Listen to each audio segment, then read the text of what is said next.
Everyone in the family was concerned. Everyone, from Joe Jackson to LaToya to Jermaine, everyone had expressed their views on the subject matter. So it wasn't something which was hidden. It was something which was talked about, but nevertheless wasn't anything that anyone could do anything about. They were worried.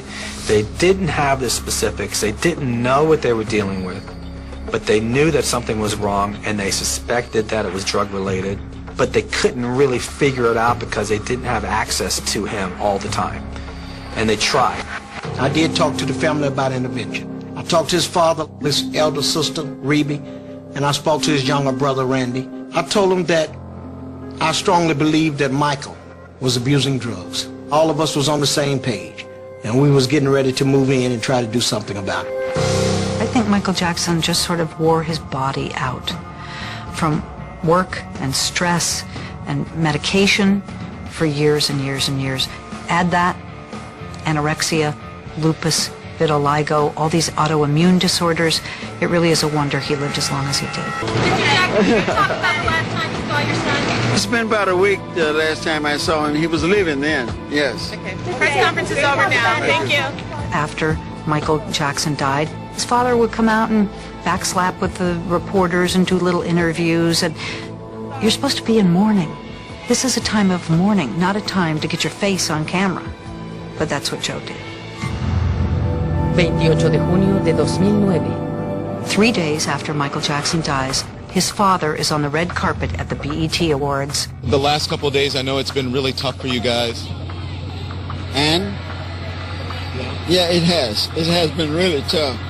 Remember, we just lost the biggest star in the world, superstar in the world, so it's been tough. I believe that Michael's death, while it was a shock to him, created in Joe this need to get out there and say, look, I'm still in the music business. But I want to make this statement. This is a real good statement here.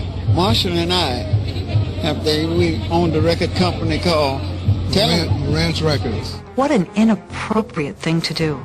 I mean, if you wanted to go to the BET Awards and be honored as the father of Michael Jackson, that's fine. But that's not what Joe Jackson went for. Joe seized the opportunity at the time to announce something that he had coming up.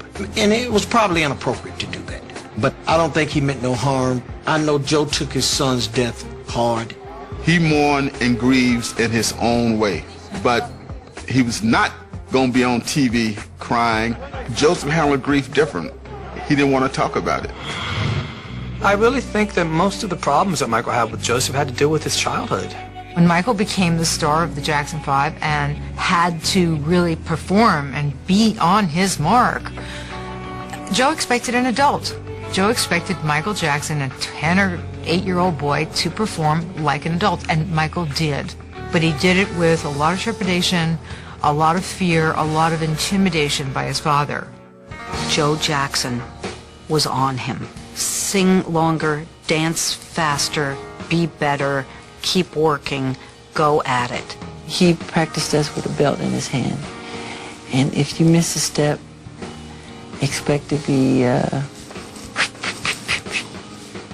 he would tear you up. Joseph had a big vision for his kids, but his methodology was kind of screwy. Throw you up against the wall hard as he could. I just remember hearing my mother scream, "Joe, you're gonna kill him, you're gonna kill him, stop it, you're gonna kill him." People don't realize, back in those days when Michael was growing up, kids were hit, and it was a regular thing. So I think that the idea that Michael was abused is something that's been blown way out of proportion.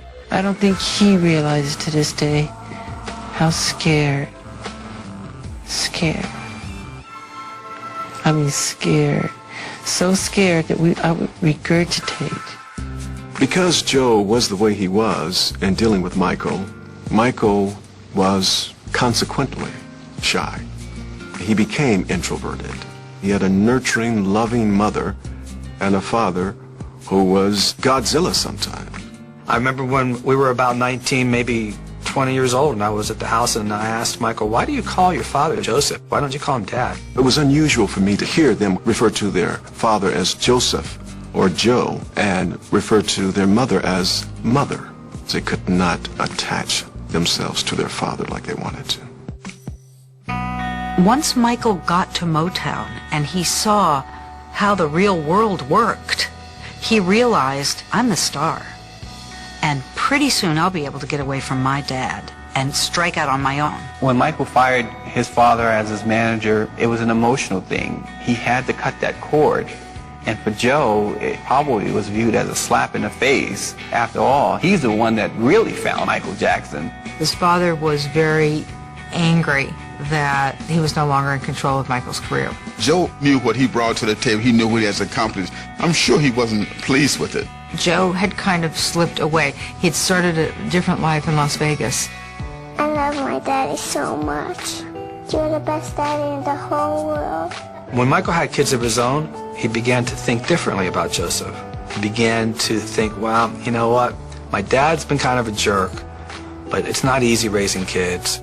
Maybe Joseph did a lot of the wrong things for the right reasons, and maybe I should just give him a break. They started communicating more.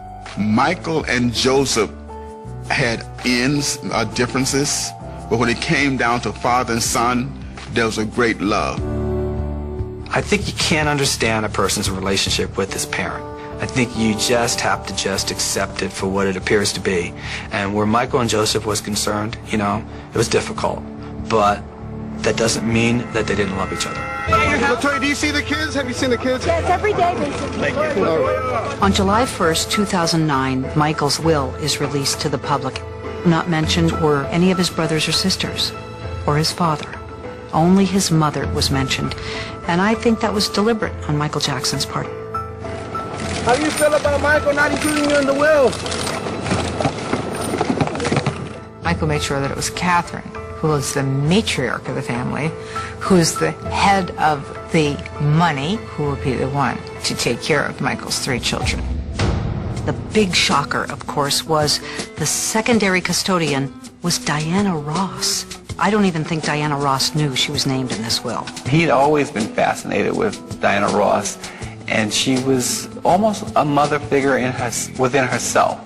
And so he adored that quality. Diana Ross is a very good friend of the family. She's a wonderful, wonderful human being, but she is a friend. She's not family. 7 de julio de 2009. The memorial was extremely uplifting, emotional, and a wonderful tribute to Michael. The entire world was watching. You could see for blocks just the racks of media networks that beaming live. And I said to myself, only Michael could have made the whole world stop. Joe was sitting in the front row at the memorial. I can't answer to why Joe didn't go on stage at the end, but it certainly didn't matter when you saw little Paris Jackson give her a short speech about her father. I just wanted to say, speak up, sweetheart, speak up. Ever since I was born, Daddy has been the best father you could ever imagine. She said what everybody was really trying to say. He was my dad. This was a human being. I don't care what you say, I lost my father. And I think it shamed everybody that had tried to make Michael all of these different things for their own purposes, good or bad. His friends that tried to make him a god, his enemies that tried to make him a demon. Paris made him a human being. And I think everybody had to say, wow.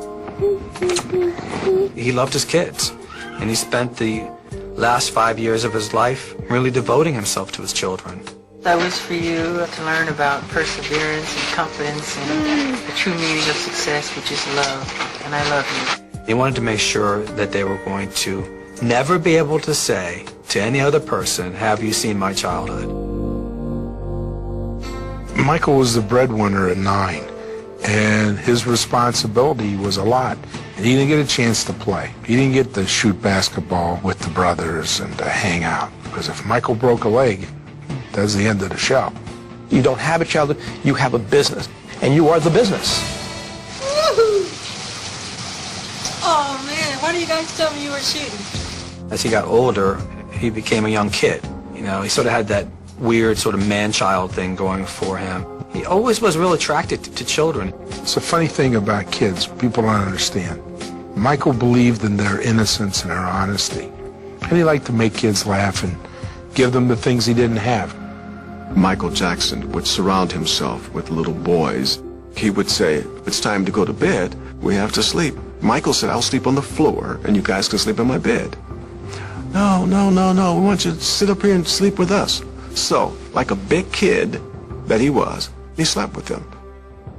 Michael talked publicly about sleeping with children in his bed, certainly not in any sexual way, and in fact he seemed pretty disgusted by the thought that he would even be capable of doing something like that. When he was asked, do you think it's anything wrong with a grown man sleeping with little boys, his innocent, pure answer was,